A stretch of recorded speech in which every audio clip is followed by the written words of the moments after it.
Asian news ലൈവിലേക്ക് സ്വാഗതം. ഇന്നത്തെ ഹെൽത്ത് ടിപ്സിൽ ഗർഭിണികൾ കരിക്കിൻ വെള്ളം കുടിച്ചാൽ കുഞ്ഞു വെളുക്കുമോ എന്ന് ഈ വീഡിയോയിലൂടെ നമുക്കൊന്ന് പരിശോധിച്ചു നോക്കാം.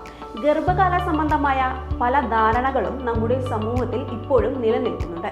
ചിലത് പണ്ടുകാലം മുതൽക്ക് കൈമാറി വന്നതാണ്. ഗർഭകാല സംബന്ധമായ പല കാര്യങ്ങളും ഇന്ന് സോഷ്യൽ മീഡിയയിൽ ലഭ്യവുമാണ്. ഇത് സംബന്ധമായ ഒന്നാണ് ഗർഭത്തിലെ കുഞ്ഞിന്റെ നിറം സംബന്ധമായത്. ചില പ്രത്യേക ഭക്ഷണങ്ങൾ കഴിച്ചാൽ കുഞ്ഞിന് നിറം ലഭിക്കുമെന്ന് അവകാശപ്പെടുന്നു. ഇതിൽ കരിക്കിൻ വെള്ളം, പാൽ, കുങ്കുമപ്പൂ കലർത്തിയ പാൽ, മുട്ടയുടെ വെള്ള, ഓറഞ്ച് എന്നിവ കഴിച്ചാൽ കുഞ്ഞിന് നിറം വർദ്ധിക്കുമെന്ന് അവകാശപ്പെടുന്നു. ഇവ കഴിക്കുന്നത് കൊണ്ട് പല ഗുണങ്ങളുണ്ടെന്നും ഒപ്പം ഇവ നിറം വർദ്ധിപ്പിക്കുമെന്നുമാണ് അവകാശവാദം. ഒരു കുഞ്ഞിന്റെ ചർമ്മത്തിന്റെ നിറമെന്നത് പോളിജനിക് അഥവാ ജീനുകളിൽ കൂടി ലഭിക്കുന്നതാണ്. അതായത് മാതാപിതാക്കളുടെ ജീനുകളിലൂടെ ലഭ്യമാകുന്നത്.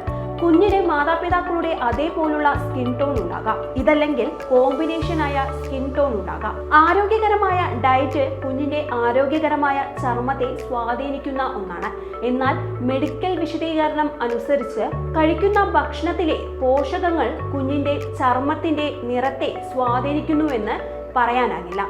കരിക്കിൻ വെള്ളം കുടിക്കുന്നത് സംബന്ധിച്ച് ഇത് കാൽസ്യം ഇലക്ട്രോലൈറ്റ് സമ്പുഷ്ടമാണ്. ഇതിൽ പൊട്ടാസ്യം ധാരാളം അടങ്ങിയിട്ടുണ്ട്. ശരീരത്തിന് വേണ്ട പൊട്ടാസ്യത്തെക്കാൾ കൂടുതൽ അളവ് പൊട്ടാസ്യവും മധുരവും ഇതിൽ അടങ്ങിയിട്ടുണ്ട്. ഇതിനാൽ ഗർഭിണികൾക്ക് പ്രമേഹവും ഹൈപ്പർ ടെൻഷനുമെങ്കിൽ ഇത് ചിലപ്പോൾ പ്രശ്നങ്ങൾ ഉണ്ടാക്കിയേക്കാമെന്നും ഡോക്ടർ പറയുന്നു. ഭക്ഷണവസ്തുക്കൾ ആരോഗ്യകരമാണെങ്കിലും അത് കഴിക്കുന്നത് കൊണ്ട് കുഞ്ഞിന്റെ ചർമ്മനിറം വർദ്ധിക്കുമെന്നത് തെറ്റാണ്. ഈ ഹെൽത്ത് ടിപ്സ് നിങ്ങൾക്ക് ഇഷ്ടമായെങ്കിൽ വീഡിയോ ലൈക്ക് ചെയ്യാനും ഷെയർ ചെയ്യാനും സബ്സ്ക്രൈബ് ചെയ്യാനും മറക്കരുത്. അടുത്തൊരു വീഡിയോയുമായി നമുക്ക് വീണ്ടും കാണാം. നന്ദി, നമസ്കാരം. നാഷൻ ന്യൂസ് ലൈവ്, സത്യം, ചരിത്രം, വർത്തമാനം.